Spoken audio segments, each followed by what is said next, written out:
A border dispute is when two or more countries disagree over the control or possession of a piece of land. In my last video, we looked at three such disputes: the Kuril Islands, the border between Egypt and Sudan, and Beaufort Sea on the US-Canada border. In this video, we'll be taking a look at three more. First up is the border between Croatia and Serbia, which is disputed along a 140-kilometer-long stretch of the Danube River. The dispute is caused by differing interpretations of how the changing path of the river due to natural meandering and hydraulic engineering should affect the border. When the border was originally set in the 19th century, it reflected the river's path at the time. The Croatian government claims that this is still the correct border despite changes to the river's path, while the Serbian government believes that the border was redrawn when the countries became independent from Yugoslavia to emulate the modern path of the river. This disagreement creates a situation where up to 140 square kilometers of land claimed by Croatia are under Serbian control, and four small pieces of land totaling about 7 square kilometers in size on the Croatian side are claimed by neither country.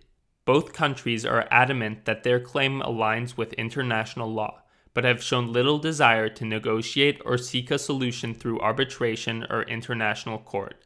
As a result, it seems unlikely that the conflict will be resolved anytime soon.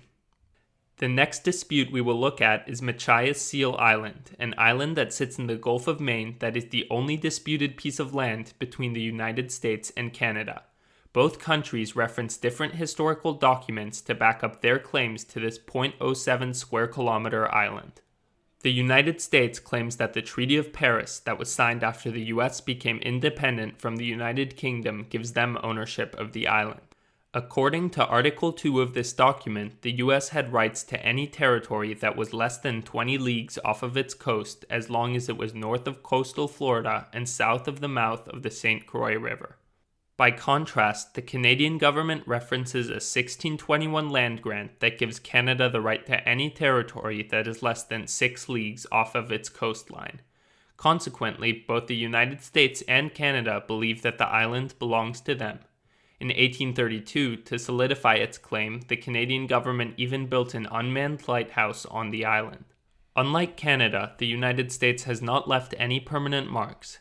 However, they still seem eager to claim the island since they have refused to officially recognize the existence of the lighthouse that Canada constructed. Although the island and the associated debate may seem insignificant, the ownership of the island translates to ownership of the waters surrounding it, which has important implications for the local lobster and fishing industries. At present, because the waters are in legal limbo, fishermen from the two countries have been in a sometimes violent competition for nearby lobsters. Additionally, due to the lack of regulation, the region has been subject to overfishing, harming local ecosystems. As a result, it might be in everyone's best interest if the two parties found a fair solution. The final debate we will look at is a border dispute on a tiny island called Märket located in the Baltic Sea between Sweden and Finland. The dispute started when the Russian Empire, which controlled Finland at the time, built a lighthouse on the island since many of their ships were capsizing on the rocks surrounding it. Before the lighthouse was built, there was a clear straight border on the island. However, the spot that the Russians chose to build was on the Swedish side. Naturally, the Swedes were angry since the Russians were encroaching on their territory. However, unlike many of the other disputes in this series, the two countries were able to come to a mutual agreement. In the end, they signed a treaty that created a Z-shaped border that allowed the Russians to keep their lighthouse and in exchange gave the Swedes an equally sized plot of land.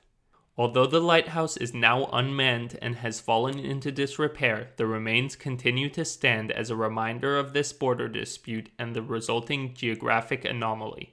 If you've enjoyed watching this video, don't forget to like and subscribe. If you would like to see another installment of this series and have a specific border dispute you'd like to learn about, feel free to leave a comment. This has been Pigunis. Thanks for watching.